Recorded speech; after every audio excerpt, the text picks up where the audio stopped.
Hey, welcome back to the channel, everybody. Hey, so today we're going to do something that should do about once a year. It's been about a year since we've had our coach, so we're going to descale the hot water heater. So in my case, it's a tankless hot water heater. So if you have one with a tank, I think the process is very similar, but I don't know that for sure. But this is how you take care of a tankless hot water heater. Should descale it once a year. If you don't, once that scale starts to build up, and it will because of the iron and minerals and everything else that's in the water, and most of the time you're bringing water in from a campground that's coming out of a well, so it's going to be really hard water. So should do this once a year. If you don't, you're going to start seeing pressure drop. You're going to start seeing where it doesn't heat up as long, or it cycles through a lot. So take the time to do this. Let me turn this around and show you what what we need to get this done, and then we'll go inside the coach and a little bit outside the coach and show you what needs to be done. So you're going to need some type of a pump. In this case, I got this from Amazon. It wasn't the best pump out there. It was, $40-50, but you're going to have it so you'll be able to use it every year. And this is a 4 gallon per minute pump. And this one in this case is a AC pump. In other words, it plugs into a regular household receptacle. You can use a DC pump as well, but then you got to have some way to plug it in, or a battery to operate it from. In this case, I'll be able to plug this in right inside the in the bathroom, the rear bath on our coach. That's where the water heater is located. I'll show you that when we get inside. So you're going to need a pump. You will need connections. In this case, this pump came with 2 of the connections I need. So you need these connections here. They'll go on one on either side, inlet and an outlet. You can pick other stuff up at Lowe's if you need to. You're going to need some hose. In this case, this is a 5/8 inside diameter hose that's going to fit these fittings here. I got about 10 foot. Got a couple extra hose clamps in case I need them. You're going to need white vinegar, because that's basically what you're going to use as a cleaning agent. So I got 4 gallons of white vinegar, and then pick yourself up a nice clean bucket. In this case, the free ones from Harbor Freight always work out good. So I'll show you what needs to be done on the inside, on the outside, and we'll go ahead and get started. Okay, before you get started on the inside, you're going to want to find in this case, a Suburban hot water heater. On the outside, Fugatti's going to be the same. There's a couple different brands out there. You want to open this up. You're going to turn it off. It's on-off switch here. Turn it off. And then you're going to have a valve. In this case, this valve here, you just take this.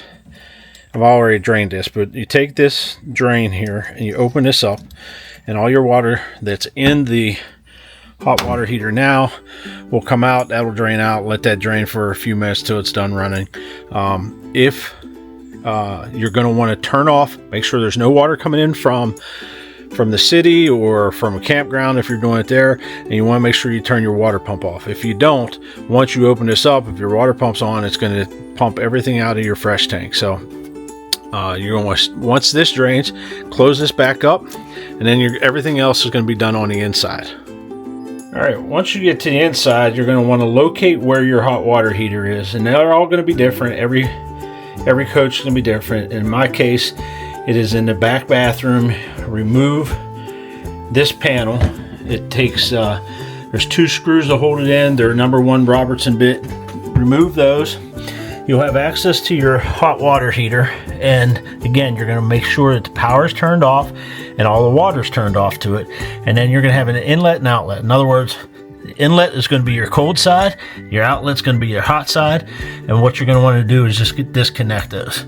So in this case, very simple. These lines connect here and here. It's a bypass. You're just going to disconnect these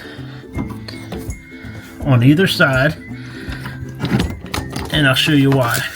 So try to get those out of the way the best you can, because now what you're going to do is you're going to take your hose, cut this in 2 pieces. All right, so you're going to have a piece of this hose with the ends on it that came with the pump, or if you need to buy them from Lowe's or Home Depot or whatever, you're going to put one end on each side of the hose, and then one end on each side of the going to the pump and into the bucket. So I'll put that together and show you what that looks like. All right, now we got this all hooked up. Let me show you a little bit of what's going on here. So you got the pump here. This is the outbound side of the pump. The inside is basically a hose going into the bucket of vinegar. So you're sucking vinegar to the inside of the pump. On the outflow of the pump, that is going into the cold side. Let me get it over here. That is going into the cold side, or the inlet side of your hot water heater. It flows through the hot water heater, comes out the outlet or the hot side. Again, remember, no power to this, right? No gas, no electric going to this. So it comes from the outlet or the hot side, travels back down into the bucket, and it's just going to circulate through the bucket. It's going to circulate through this. Now you want to keep your bucket probably 3/4 of the way full. I got 3 gallons in there now. If I have to add a 4th gallon, I will. I'm guessing the hot water heater is going to hold 1 gallon of it. So a couple of things to remember. Vinegar is very acidic. It's basically an acid. We use it for food consumption, but it's basically an acid. So have a towel with you, so when you're dumping it in a bucket, if it splashes up or whatever, you want to get that cleaned up as quickly as possible. Once you turn it on, you want to check for leaks. And once you're done with this, you do not want to pour this down your drain, especially in your RV. It will wreak havoc in your black tank system. If you're treating your black tank system correctly, in my case I use liquefied, so if you look for black tank treatment, look up liquefiedrv.com and get the black tank treatment there. If you're looking for a discount code, you can use Super C Chows, get yourself at least 20% discount. In any case, you do not want to put this down there in your black tank. When you're done with it, you can use it for a whole host of things. It will kill any weeds that you have growing in your garden, so if you want to use it for that, it's a great cleaner for tools, brake parts, things like that. So you don't want to necessarily just dump it. You can use it for something else, recycle it for something else. So once you get this started, I'll show you, we'll get this started here in just a second. You want to check for leaks. You're going to check for leaks here at the pump, both the inlet and outlet, and the inlet and outlet of your hot water heater. You're going to let that circulate for about at 45 minutes to an hour. Alright, once you got this thing running, again, you want to check for leaks here at your fittings. Nothing there. It's pulling out. You can see that it's moving the vinegar through the bucket. You're also going to check for leaks underneath of there, both on the inlet side and the outlet side. So there's the outlet side there, and here's the inlet side. So no leaks. You're going to want to let that circulate for 45 minutes to an hour, and then once you're done with that, I'll show you. Basically, you're just tearing this down and reversing everything, hooking your fresh water back up. Alright, so we're about an hour in. You can see, well, maybe you can't see on the camera, but you can definitely see in person the scaling that came off from inside the water heater. It's floating on top, so it's not really dirty, other than you can definitely see the scaling that's floating on top. So we'll go ahead and get this cleaned up and show you what the next steps are. But your next steps are going to be to leave this alone the way it is right now, and then you're going to go outside, open up the drain again, drain the tank from the outside, get all the vinegar out of there from the outside. Then you're going to want to wash it off with water, and then come back in here before you break loose the lines on the inside. That way we'll keep most of the vinegar going to the outside. It'll be easy to clean up, and then we'll go ahead and hook the lines back up for the fresh water and on the inside or inbound side, and then a hot water on the outbound side. Get the cover put back on. So while I'm down there, I'll get the shop vac and clean up inside there. It doesn't look too bad, but just clean up a little bit. But we'll show you what's going on and wrap this up. All right, it's about time to put everything back together. Got this all cleaned up. So you want to pull your lines up out of your bucket so it doesn't create a siphon effect. Then you go outside and open up the valve and let all the vinegar drain out of there. So I'll show you how to do that, and then it's just a matter of attaching the lines back up, putting the cover back on, and you're good to go for a year. So again, we're back outside where your water heater is. You're going to open up this valve here, let all the vinegar drain out of there. Now again, this is very acidic, so you're going to not want this to stay on your paint too long.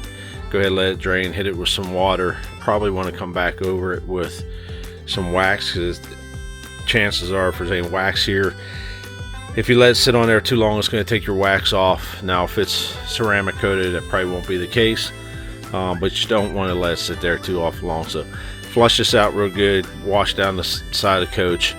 Once you get everything plugged back in inside, the lines hooked back up, you want to come out here, or at least before your next trip, and make sure you turn this back on.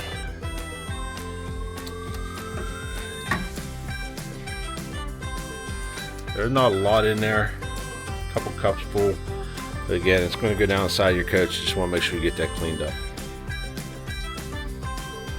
Let that drain real good. You see some stuff flushing out of there as well.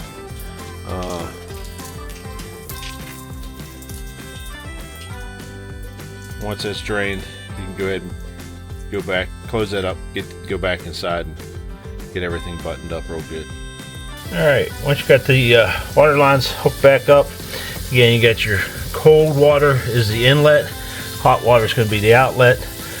You just want to check those and make sure that you don't have any leaks. Looks like I'm good. And then from there, to turn the heater back on and make sure you get hot water.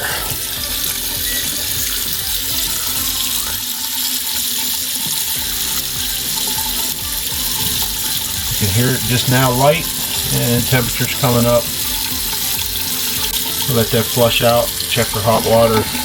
Already getting hot water, so everything's good there. No issues.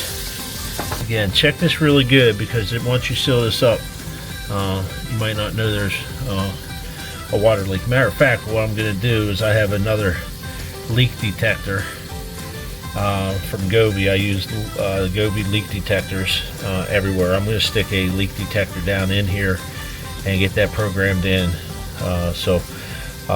Just a tip, if you're not familiar with it, Gobi makes leak detectors. I'll show you what one looks like.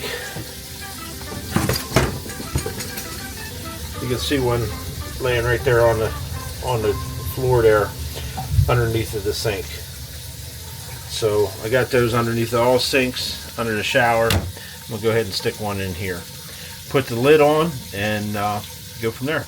All right, folks, that's it. We got that all straightened out, got it all put back together. There's no leaks, so be ready to go for another year, maybe a little bit longer if you don't full-time. If you're full-time, you probably want to do that about every 6 or 8 months, but a very easy project. So I've said it before, I'll say it again.